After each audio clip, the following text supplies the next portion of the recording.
iniciar essa nossa etapa, convidando o Dr. Paulo Sobral a fazer uso da palavra para dar sua visão geral a respeito desse contexto.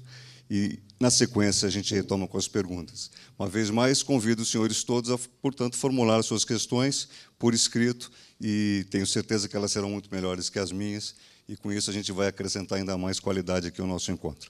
Dr. Paulo, por favor. A gente já teve a oportunidade de debater algum desses assuntos na época de ANS. E, assim, basicamente, o que a gente vê, acho que da excelente análise que foi feita pelos Paulos, aí sim, que você tem um problema de falha de mercado nesse setor. Mais uma vez, esse problema é a questão da simetria de informação. Essa simetria de informação gera dois sintomas ruins. Um é a seleção diversa, ou seja, há uma maior chance de que pessoas que de fato precisem utilizar um serviço assegurado busquem essa cobertura. E você tem um problema de seleção de risco moral um pouco mais relacionado ao tema desse debate, que é também aliado à questão que esse bem é um bem credencial, ou seja, não é um bem que você consegue avaliar a qualidade dele nem antes, nem durante, e muito menos depois de adquiri-lo. Então, saúde é um serviço, digamos assim, credencial que tem essa característica. Então, esse acho que é um pano de fundo importante. Você tem, portanto, um conjunto de falhas de mercado, gerando um conjunto de deficiências desse setor, e que, portanto, uma regulação é fundamental. A primeira coisa importante do ponto de vista de política pública é que, ao passo que o problema de mercado se dá numa relação entre dois entes, né, privados, no entanto, um ente é mais regulado e tem uma ação regulatória muito mais presente do que o outro ente. E isso, obviamente, causa uma adicional assimetria, um adicional problema talvez aí de uma falha de governo que possa ser debatida aqui. Eu acho que o que a gente está aqui buscando é uma agenda prática para resolver esse conjunto de problemas, e que tem a ver com essa questão de que talvez exista um pouco mais de regulação sobre alguns aspectos e talvez, muitas vezes, menos regulação em outros aspectos. A gente não é o tema de hoje, mas, obviamente, que regular preço de produto de plano de saúde individual não deu certo, né? E eu acho que o Estado precisa pensar em formas mais inteligentes de lidar com isso. Por outro lado, tem todo um conjunto de interações entre hospitais e operadoras que talvez precise de um olhar mais cuidadoso, de uma agenda mais propositiva e mais incisiva do governo federal, principalmente. Algumas delas já foram faladas aqui, mas eu queria pontuar especificamente 4 delas. A primeira delas é a questão da concorrência. É uma questão extremamente difícil do ponto de vista técnico. Como o Paulo Correia falou, nem todo contrato de exclusividade representa um ilícito à lei de concorrência ou é ineficiente do ponto de vista econômico. No entanto, quando você alia contrato de exclusividade com uma brutal assimetria de informação, a minha intuição é que temos um problema. Tá certo? Recentemente, a Ambev entrou em acordo com o CAD por contrato de exclusividade no uso de refrigeradores em bares. Tá certo? Só para você ter uma noção da complexidade do problema, ou seja, se você tem um bar que tem um refrigerador, e assim, os bares normalmente não precisam de mais do que um. Quando a Ambev coloca um refrigerador lá e diz, olha, você só pode colocar no meu refrigerador produtos da Ambev, você tem um problema. Agora, se normalmente os bares tivessem 10, 15, fosse fácil, fosse barato adquirir um refrigerador, isso talvez essa exclusividade não fosse um problema. Só para ter uma ideia de como é complexo, muitas vezes, a questão da exclusividade na análise, eventualmente, de uma análise concorrencial. A outra coisa é a questão da transparência de preços, transparência transparência desse elo da cadeia. Mais uma vez, sempre que você tem transparência de preço, é sempre importante você cotizar isso com uma definição mais precisa de mercado relevante. Porque se você bota para a sociedade um conjunto de preços e você não coloca esses preços, esses produtos dentro de caixinhas, que são os mercados relevantes, você pode induzir a comparações indevidas, do ponto de vista técnico, né? Então, mais uma vez, uma análise mais aprofundada dos mercados relevantes de OPME talvez deva vir acompanhando mais informação sobre preços, né? Sempre lembrando que a informação sobre preços é uma faca de dois gumes, ao mesmo tempo que ela dá transparência e permite uma melhora da concorrência, ela também permite coordenação de cartel, tanto de compra quanto de venda, né? Então, mais uma vez, a concorrência é algo que tem que ser atacado, mas é um tema extremamente complexo do ponto de vista econômico. Mas eu acho que eu tenho certeza que a SEAI tem, como órgão de advocacia da concorrência em setores regulados, e essa é uma das atribuições da SEAI, ela tem essa competência para discutir isso com o CAD, acho que essa discussão é profícua, mas ela tem que avançar, né? Uma das coisas, por exemplo, que pode avançar dentro dessa área de advocacia do setor da concorrência nesse setor específico é definido pelo CAD, juntamente com a SDE, o que é um ilícito anticoncorrencial dentro desse setor na relação entre operadoras e hospitais, operadoras e médicos, operadoras e produtores de MATMED, como, do ponto de vista das pessoas que compram material e medicamento, seja nos hospitais, seja nas operadoras, pode-se identificar e fazer prova de ilícitos concorrenciais. Porque uma das dificuldades do CAD, o Paulo Forquim viveu certamente isso na época que foi conselheiro, é que você tem uma conduta que você tem, em condutas, você tem dificuldade de fazer prova e, a partir daquelas provas, condenar administrativamente e manter essa condenação judicialmente depois, né? Então, talvez um trabalho, uma agenda para a SEAI e para o CAD seja um pouco educativa, no sentido ajudando pessoas que compram material e medicamento em hospitais e em plano de saúde a identificar melhor o que é ilícito, o que não é ilícito, e poder reportar e fazer prova, né? Então, acho que essa é a primeira agenda concorrencial, que implica em talvez uma ação de investigação do CAD, talvez uma ação educativa com relação a quem compra material e medicamento, e também em relação a mais transparência das margens dessa cadeia. E, na minha opinião, uma definição mais precisa de mercados relevantes, ou seja, que produto médico concorre com outro produto médico. Isso é extremamente difícil de fazer, né? Então, essa eu acho que uma agenda na área concorrencial é importante. Quando a gente está falando de assimetria de informação, nada mais importante do que jogar luz, né? Então, acho que uma segunda agenda importante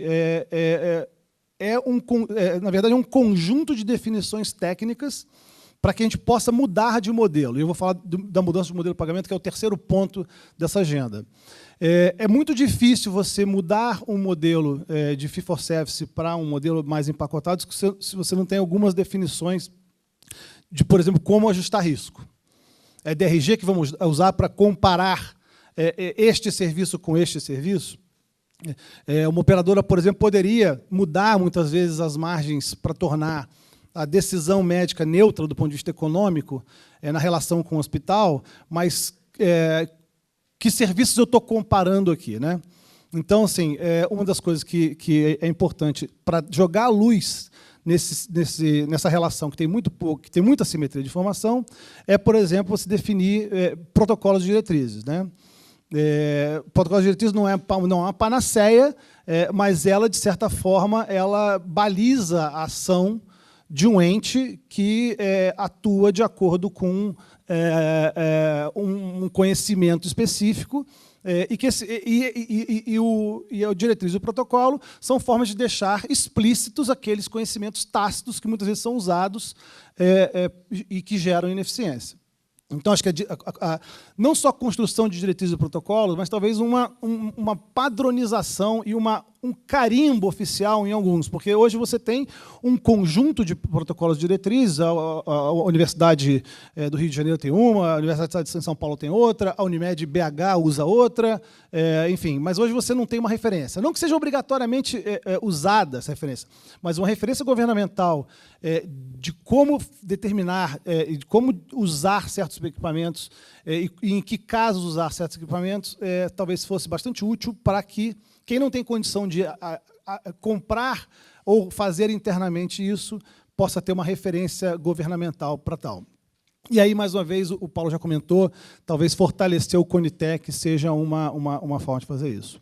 Uma outra discussão super importante, já foi colocada aqui, mais uma vez, avaliação de tecnologia em saúde, né? não tem como a gente avançar nisso se a gente não fizer uma avaliação, mais uma vez, jogar a luz nessa questão. A Inglaterra tem uma agência governamental só para fazer isso, que é o NICE. Essas análises não são baratas, mas a percepção é que o custo-benefício de se fazer análise de custo-benefício é custo-benefício. É positivo do ponto de vista custo-benefício. Né? Só para vocês terem uma ideia, vamos supor que, e aí é uma outra sugestão, ou seja, que se criasse uma agência reguladora para tratar dessas coisas técnicas relacionadas à saúde, protocolo de diretriz, avaliação de tecnologia em saúde, ensaios clínicos de medicamentos para desmistificar um pouco essa coisa, o medicamento francês é bom, o americano é ruim, o alemão é bom, o brasileiro é ruim, e talvez a Anvisa já tenha um embrião disso, né? Uma parceria com universidades do país, mas talvez uma agência reguladora que fizesse isso de maneira mais contundente fosse importante. E só para a gente ter uma análise, só para ter uma noção, hoje, por exemplo, o orçamento da ANS é 350, né, Linise? Perto de 300 milhões de reais. Né? Vamos criar uma nova agência para tratar das coisas técnicas na área de saúde, isso é custo, no momento nós estamos reduzindo o ministério, mas olha só, a gente tem 100 bilhões de reais, e pouco mais de 100 bilhões de reais de gastos com saúde só na saúde suplementar. 1% disso, né, é 1 bilhão. Então, se uma agência reguladora conseguir, a partir de definições técnicas, a partir de avaliações de tecnologia de saúde, a partir de ensaios clínicos, em parceria com universidades, de materiais e medicamentos, e colocar luz nessa questão, se ela conseguir economizar 1% só na saúde suplementar, essa talvez será a agência reguladora mais custo-benefício do governo. Né? Depois da CEAI, né, Paulo? Claro.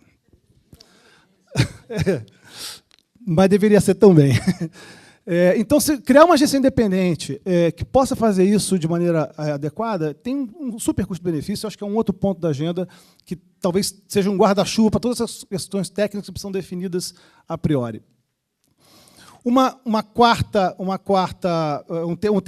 terceiro ponto dessa agenda, também já foi falado aqui, não é possível que uma sociedade que tem escassez de recursos na área de saúde, tanto pública quanto privada, continue a tratar a corrupção do médico como um problema de CFMs e de CRMs, um problema ético apenas. Isso é criminoso. Quando você recebe 30 mil, 50 mil de comissão por uma prótese, 30 mil, 50 mil que poderiam estar sendo usados em saneamento básico. E tem criança morrendo de diarreia ainda no Brasil. Então, não pode ser apenas uma sanção ética. Né?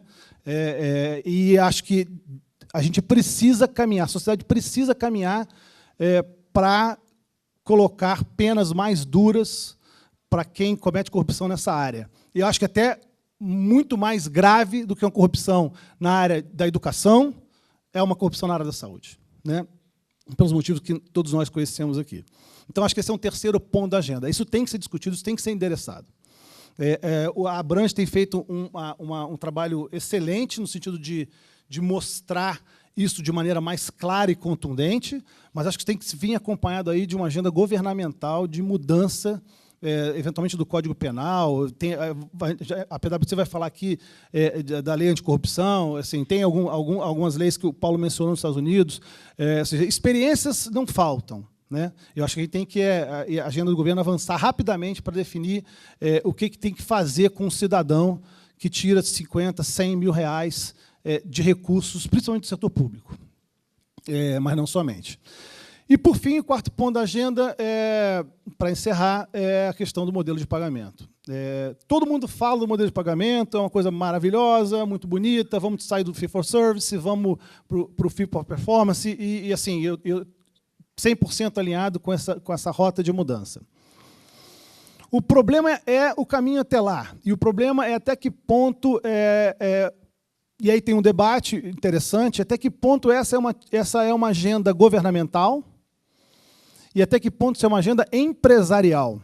na minha opinião, é um pouco de cada coisa, tá certo? É óbvio que, por exemplo, definição de DRG é uma coisa que pode ser induzida, que é uma coisa que ajuda no ajuste de risco para mudanças de modelo de pagamento, pode ser induzida, pode ser, eventualmente, até tocado para o governo. O Brasil tem características diferentes do ponto de vista...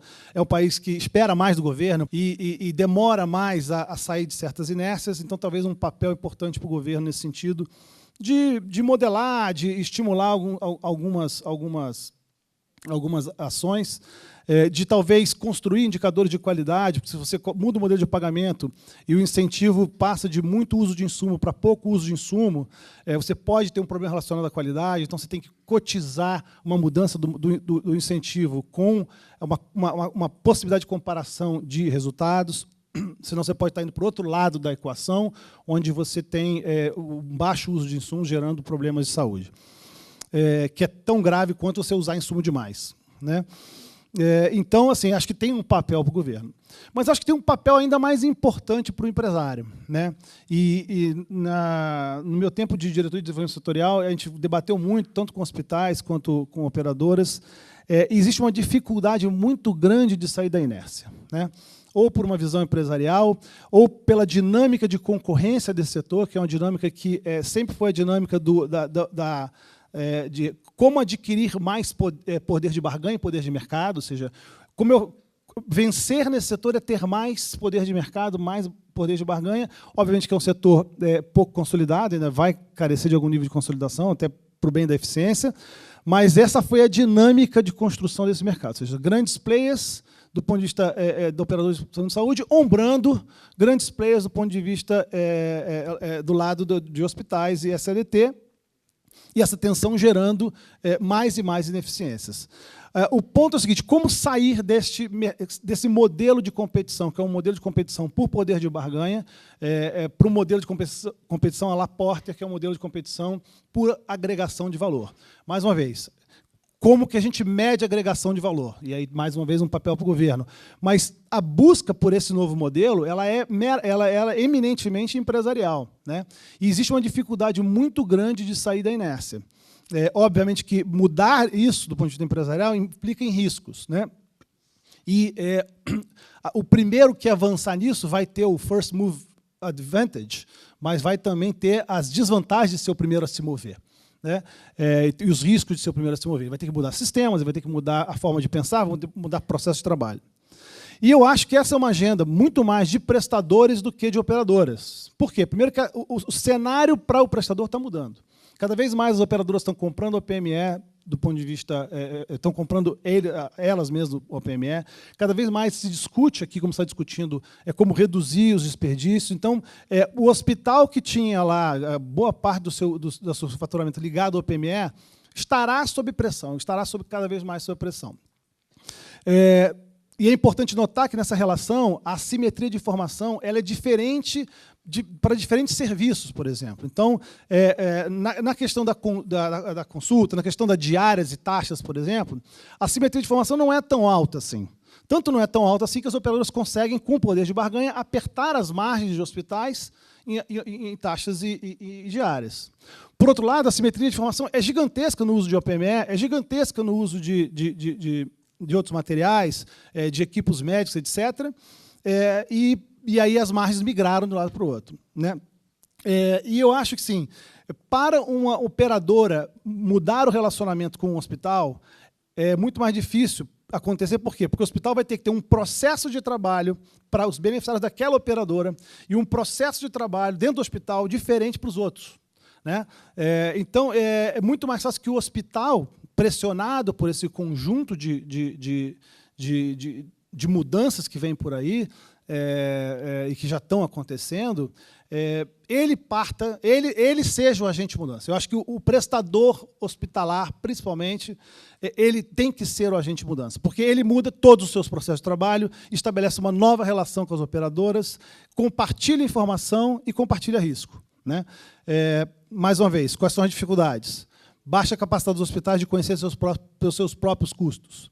É impressionante na relação, já como consultor, como hospitais não conhecem os próprios custos, não conhecem seus drivers de valor e não sabem explorar melhor isso, seja hospital, seja SADT. Não sabe precificar, né? E, portanto, tem dificuldade muito grande de assumir esse papel preponderante que eu acho que tem que ser do hospital.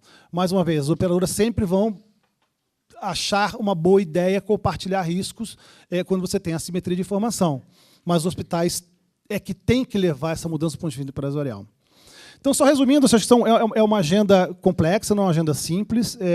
Por outro lado, é uma agenda factível. Eu acho que o governo já percebeu isso, está se movimentando nesse sentido. E eu acho que a ANS tem um papel importante também, como um órgão que discute isso, que tem os dois lados, tem um lado do prestador, tem um lado da operadora. E eu acho que o que foi colocado aqui dá para a gente uma perspectiva muito boa de que dá para mudar, dá para avançar. Agora, tem um certo nível de esforço, né? E, mais uma vez, o Ministério da Saúde também é um protagonista, né? E eu acho que o Ministério da Saúde precisa participar mais das decisões e discussões da área privada, né? O setor de saúde suplementar não pode mais ser visto pelo Ministério da Saúde como parte do problema, ele tem que ser visto como parte da solução. Enquanto isso não mudar, e o Ministério da Saúde não assumir o seu papel preponderante na melhoria de eficiência, juntamente com a CEAI, juntamente com o CAD, sempre vai ser mais difícil avançar, né? Então, eu queria mais uma vez agradecer ao IES, dizer do prazer de estar aqui com Paulo Corrêa, Paulo Furquim, com Guto, nesse debate, e desejo a todos um excelente seminário até o final do dia, final da manhã. Obrigado. Eu vou, de imediato, passar para as questões que já começaram a chegar, e conto, claro, com a objetividade e a brevidade dos senhores, à medida do possível. Dr. Paulo Furquim, me parece, não sei se o senhor vai concordar comigo, que essa primeira questão pode ser direcionada ao senhor para a gente começar a aprofundar um pouco aqueles aspectos pelos quais passamos um pouco mais ligeiramente na melhor intenção da expressão. Vamos lá. O fato de distribuidores serem também representantes comerciais, no caso das OPMEs, é um problema de mercado na visão dos senhores? E coloco essa questão lhe perguntando já acessoriamente se os senhores identificaram, durante a elaboração do estudo, este pormenor, este aspecto também. No caso de algum dos senhores, Paulo Corrêa ou Bruno, querer comentar, tem um outro adendo: o distribuidor não deveria ser apenas um operador logístico? Essa percepção orientou a nossa pesquisa desde o começo, né? Então, havia uma percepção prévia que tinha um problema ali na distribuição, e esse problema passava por um papel que seria excessivo, um papel que iria além de simplesmente transportar material. O exercício das pesquisas nos revelou uma complexidade que a gente não sabia antes. É a grande diversidade e complexidade da oferta. Existe material de todo tipo, e alguns deles é necessário, sim, um esforço do vendedor, né? Algumas vezes dentro do hospital, não só garantindo disponibilidade, mas algumas vezes até na preparação. Então, nesses casos, eu não veria um problema, né, e que a função ultrapassasse a do operador logístico, né? Em outros casos, não. Em outros casos, realmente é muito difícil você explicar o porquê da existência do contrato de exclusividade. Contrato de exclusividade é algo muito comum. Praticamente todas as lojas de fast food que os senhores conhecem têm um contrato de exclusividade ali. A relação do franqueado com o franqueador tem uma série de restrições, e que são, na maior parte das vezes, benéficas ao exercício daquela atividade. Mas há casos que, de fato, você, pelo menos numa primeira análise, é difícil identificar qual é a motivação, qual é a raiz daquele contrato de exclusividade. Em resumo, eu diria que o que mais nos chamou a atenção não foi um problema de extrapolação generalizada da função de operador logístico, mas mais pontual, dependendo do tipo de equipamento. E, mais ainda, o que chamou mais atenção de tudo, e isso não era esperado no primeiro momento, foi o incentivo, ou a ausência de incentivo do comprador do hospital em fazer uma boa compra. Não há melhor pessoa para monitorar uma boa compra do que aquele que compra, né? E o sistema todo está de um jeito que o hospital tem incentivos a comprar algo caro, né? E isso é que vai distorcendo todo o sistema. Ou seja, doutor Bruno, o hospital como agente da mudança, acho que ainda é uma coisa mais longe no horizonte, né? Por conta dessa observação do doutor Furquim. Eu acho que são coisas que vêm juntas. Quando o hospital começa a assumir e se propõe a assumir mais isso, ou seja, a deixar de sair de um sistema de fee for service para um sistema mais empacotado, ele muda o incentivo dele.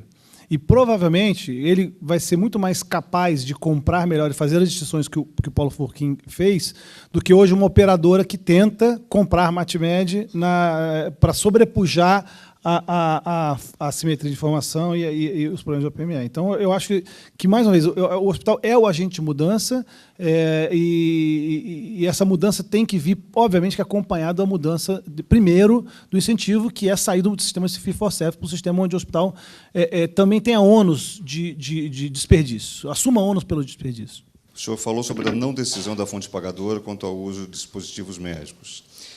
E a questão, em relação aos grandes convênios que engessam a livre concorrência com os pacotes de materiais que são impositivos e fechados à negociação com empresas que têm interesse no fornecimento. Por que não criar um preço máximo para grupos de procedimentos? São coisas diferentes, né? Preço máximo para grupo de procedimentos, acho que a gente está falando sobre isso aqui, né? Identifica que é parte da estratégia de gradualmente sair de fee for service ou fee for results. Agora, um problema diferente que tem a ver com defesa da concorrência são vendas casadas, né? Esse é um outro tipo de conduta que, novamente, voltar atrás um instante, tem uma conduta que, a priori, é considerada anticoncorrencial e você pode definir como ruim para o consumidor, que é a formação de cartel. As outras condutas que estão relacionadas com abuso de poder de mercado, elas podem ou não ser negativas. Então, de novo, vendas casadas, como a questão da exclusividade territorial, é uma delas, né? Eu, só aproveitando o gancho, então precisa olhar caso a caso. Eu acho que um desafio que a gente vem tendo nisso, eu não quis colocar aqui, mas a gente tem alguma evidência de contratos de exclusividade que, pelo jeitão da coisa, vamos colocar assim, não parecem ser muito justificáveis, então, do ponto de vista econômico. Então, por exemplo, contratos de exclusividade territorial, onde o território é muito grande, né? Onde o território, às vezes, não é concêntrico. Então, assim, você não entende muito bem as economias que podem ser geradas. Enfim, há algumas evidências que valeria a pena olhar mais esse tipo de contrato. Agora, o esforço e o desafio é exatamente a definição do que a gente está chamando de mercado, realmente. E certamente o PME não é um mercado, é uma agregação de produtos. A gente já foi comentado aqui também, o desafio fundamental é identificar um conjunto de produtos que seja suficientemente, tenham características suficientemente próximas para permitir que eles sejam caracterizados como um mercado específico, né? Um pouco na linha do que já se faz com medicamento. Acho que a partir do momento que a gente conseguir fazer esse esforço, eu acho que a análise de defesa da concorrência vai poder ser um pouco mais robusta. E acho que a tendência, como o Paulo já comentou, vai ser que, em alguns casos, ela pode ser justificável, no sentido de que, se você precisa de um treinamento, se o distribuidor é também aquele que dá o treinamento, é também aquele que envolve, às vezes, até de uma maneira mais direta, né? Com o hospital e tal, esse esforço de venda, ele pode requerer, né, esforço de venda no sentido econômico, desculpa, ele pode requerer uma exclusividade territorial. Para vocês terem uma ideia, por que simplesmente pensar assim? É igual no caso de automóvel, né? Se eu não dou exclusividade territorial para o revendedor, ele vai gastar com esforço de venda, ele vai botar um stand, ele vai contratar gente que possa explicar o carro, etc., etc., e vai ter um custo por isso, né? Se eu deixo um outro entrar que não faça nada disso, esse outro vai ter um custo mais baixo e os consumidores vão, claro, preferir comprar o carro lá e, portanto, inviabilizar esse outro revendedor. Para a indústria como um todo, essa solução é subótima e para a economia como um todo também. Então, a analogia é um pouco essa, quer dizer, você, em casos em que um esforço de venda seja justificável Aí, de novo, do ponto de vista técnico, né, do custo-efetividade, porque não dá para comparar o PME com carros, né, esse contrato de exclusividade pode fazer sentido. O mesmo vale, uma lógica muito parecida vale para vendas casadas. Então, de novo, pode ser que em alguns casos ela faça sentido e em outros não.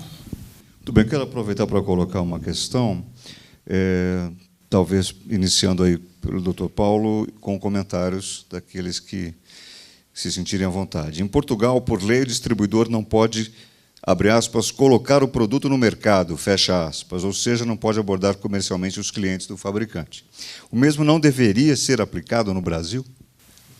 Mais uma vez, existe um meio dessa complexidade. Então, existe um risco de adotarmos uma regra que é geral para um setor absolutamente diverso, e isso gerar distorções, ou seja, interferimos acertadamente num canto e erradamente no outro canto. Sem uma avaliação muito precisa desse setor, de qual que realmente se requer uma política dessa, eu veria com cautela, né? Mas eu adianto aqui duas coisas que são, entendo até bastante polêmicas, e é uma proposta que ainda não foi vocalizada da nossa parte, e nós trazemos ainda com um caráter experimental, porque ela ainda não passou por um debate de apuração, se ela é de fato pertinente. São dois aspectos complementares. Um é a responsabilização da empresa de medicamentos e materiais para eventuais problemas que venham a ocorrer de uso inadequado, que tem algum prejuízo à saúde do paciente, etc., né? Isso vai gerar um incentivo para que as empresas de materiais e equipamentos tenham um controle maior sobre o distribuidor. Ou seja, um exercício maior de controle, tentando verificar, algumas vezes até fazendo distribuição própria, né? E o segundo, e esse sim é mais polêmico, é as empresas estabelecerem um preço máximo de venda para os seus equipamentos, né? Isso chama Resale Price Maintenance, tem variações, preço mínimo, preço certo e preço máximo. Esse caso, o preço máximo poderia servir para limitar essa capacidade que o distribuidor está tendo de negociar por condições mais... que muitas vezes são em prejuízo até da empresa de materiais e equipamentos, tornando o produto dessa empresa muito caro e, portanto, algumas vezes menos usado ou mal visto. Doutor Bruno, a ANS regula apenas os planos de saúde. Para melhorar o sistema, não deveria também ter a atribuição de regular o restante da cadeia? Como eu falei, existe hoje uma assimetria de regulação e de atuação do governo em relação a isso. Eu fui regulador durante 4 anos da ANS, antes tive tempo na CEAI, e a minha experiência é que nem sempre mais regulação é a solução. Muitas vezes menos regulação é a solução. Agora, talvez, e é o que a gente está debatendo aqui, você precise de uma indução governamental para que o modelo de concorrência vá para o modelo de concorrência por agregação de valor. Para isso você precisa, talvez, sim, de uma agência reguladora, pode ser a ANS, pode ser a Anvisa, pode ser uma terceira agência, para regular e dizer que produtos são custo-benefício e produtos que não são custo-benefício. Hoje, fazer isso de maneira privada é muito cara e não compensa. Estimular hospitais a se acreditarem e buscarem excelência, estimularem hospitais a uma mudança do modelo de pagamento. Agora, eu não acho que mais regulação a regulação que se faz, por exemplo, com preço de produto de plano de saúde individual, seja a solução do problema. Acho que, pelo contrário, vai criar ainda mais distorções, né? A gente sabe que, por exemplo, o preço de medicamento é regulado no Brasil, né? Eu tenho dúvidas hoje até que ponto essa regulação funcionou do ponto de vista social, né? Então, eu acho que a ANS tem um papel importante de fazer interlocução entre operadoras e prestadores. Hoje ela tem muito poucos instrumentos para fazer enforcement do prestador para algumas coisas, mas eu acho, por exemplo, vamos falar do que eu acho que poderia ser feito, do que eu acho que, não a ANS, mas não só a ANS, mas alguém poderia fazer, obrigar, por exemplo, ter um papel um pouco mais preponderante na divulgação de resultados assistenciais dos hospitais que se propõem a vender serviços na saúde suplementar.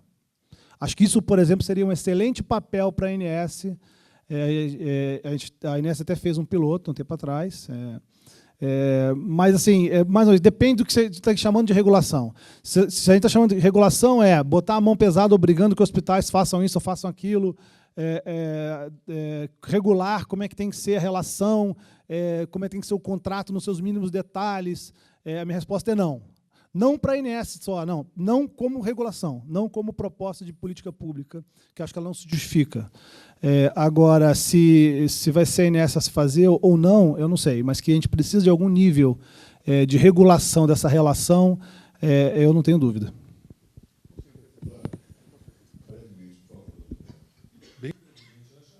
A ideia aqui é que existe um espaço para uma regulação pró-mercado, né? Não uma regulação que substitua o papel das empresas, mas crie condições para o mercado funcionar mais eficientemente. Faço essa aqui porque ela me parece tocar num aspecto mais humano dessa conversa que a gente está tratando aqui. Eu não quero, como jornalista, perder nunca o paciente, o usuário dos serviços, né, de vista. Vamos lá. Num ambiente em que a restrição de leitos, mesmo que haja transparência de qualidade e preços em hospitais, não estaríamos ainda com oferta limitada para gerar competição efetiva? E, se eu me permitir, acrescento o seguinte: como combater tanto desperdício de exames e consultas? A primeira resposta é sim. Acho que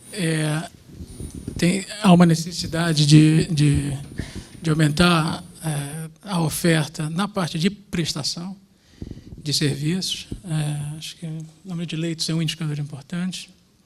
E acho que isso vai começar a acontecer. Quer dizer, uma ajuda nessa área foi a abertura para investimento estrangeiro. É importante a gente conseguir mobilizar capital, de onde quer que seja, para investir mais nesse setor. A segunda pergunta, que tem a ver com o desperdício no uso de diagnósticos, etc., que eu acho que também foi tocado um pouco pelo Paulo, que de novo, uma questão de regulação no setor de seguro de saúde. Então, por exemplo, uma maneira de lidar com isso é o copay, né, a franquia, né, que são instrumentos que ajudam a um uso mais racional. E, de novo, a ideia de você ter estabelecido regras claras para procedimentos claros, né?